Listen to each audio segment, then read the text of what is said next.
Salut à tous et bienvenue sur ma chaîne Run Wild. Alors aujourd'hui on va parler de deux choses. On va parler de ma semaine d'entraînement au Grand Bornand et on va aussi parler de 4 conseils ou de 4 astuces en tout cas que je peux vous donner quand vous allez en montagne et que vous connaissez pas forcément les lieux. Et en tout cas ça peut vous servir pour vos entraînements de rando, vos entraînements de trail ou de course à pied. Voilà, alors tout d'abord, je vais vous parler de ma semaine au Grand Bornand. Alors, ce que j'ai fait, moi au Grand Bornand, j'ai essayé de m'entraîner normalement et d'intégrer des sorties longues, des sorties courtes, des sorties côtes. Qu'est-ce que j'ai fait? Je suis parti sur le dimanche avec une sortie rando et une sortie trail. Une sortie rando de 4 km environ avec 160 mètres de dénivelé positif. Ça, c'était pour la première partie. Et une sortie trail de 5 km avec 300 mètres de dénivelé positif. Ça, c'était pour la deuxième partie de journée. Le lundi, j'ai fait une rando de 10 km avec 560 mètres de dénivelé positif.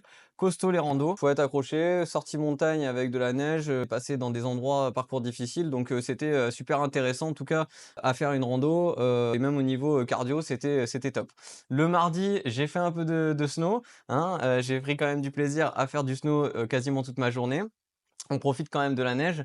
Le mercredi, un entraînement de trail sortie longue, 20 km et 1100 de dénivelé positif. Alors c'est une de mes plus longues sorties, mais aussi une de mes plus belles sorties, donc à la montagne. Vraiment, j'ai vu beaucoup de paysages magnifiques.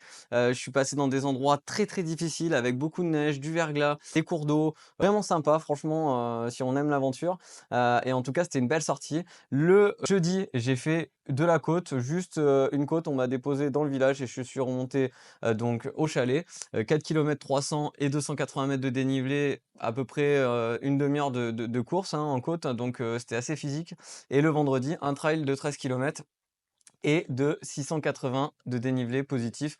Donc pareil, assez costaud, mais en tout cas, j'ai fait tous ces entraînements à un rythme, très modéré, qui me convenait. Et encore une fois, j'étais là-bas pour prendre du plaisir et pas pour, me mettre, au fond ou me blesser. Donc j'ai pris beaucoup de plaisir et c'était top.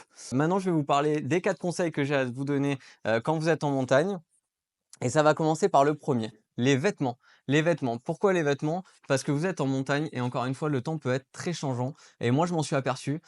J'emportais bien sûr avec moi tout ce qu'il fallait, mais je vous conseille sur chaque sortie et même s'il fait beau, vous prenez l'altitude, vous allez avoir du vent, vous partez avec du soleil, prenez tous vos équipements. J'avais mes gants, j'avais mon bonnet, j'avais un tour du cou, au cas où j'avais tous mes vêtements en tout cas, chauds pour aller courir. Je m'en suis servi quasiment à chaque fois, je les posais et je les remettais en altitude. Donc encore une fois, c'est un conseil que j'ai à vous donner, les vêtements, pensez à prendre du chaud, du long, même s'il fait bon, et encore une fois, on est en montagne, les temps peuvent vite changer. Le deuxième conseil que j'ai à vous donner, c'est, sur les équipements. Les équipements, moi je partais toujours avec mon gilet d'hydratation et je vous conseille de le prendre. Gilet d'hydratation, les flasques remplis d'eau, et les bâtons. Parce qu'on se retrouve dans des situations où des fois avec le dénivelé ou bien même les accès difficiles, l'enneigement, et ben on se retrouve à mieux marcher avec les bâtons, ou même à prendre un peu moins de risques, des fois en descente avec les bâtons sur du verglas, des choses comme ça qui peuvent un peu nous retenir. Et quand vous les avez pas, et ben ça vous manque. Donc je vous conseille de les prendre sur vos sorties et que même si on s'en sert pas, ils sont dans le dos et comme ça dès qu'on veut les sortir, on peut les prendre. La troisième chose, c'est d'être très prévoyant.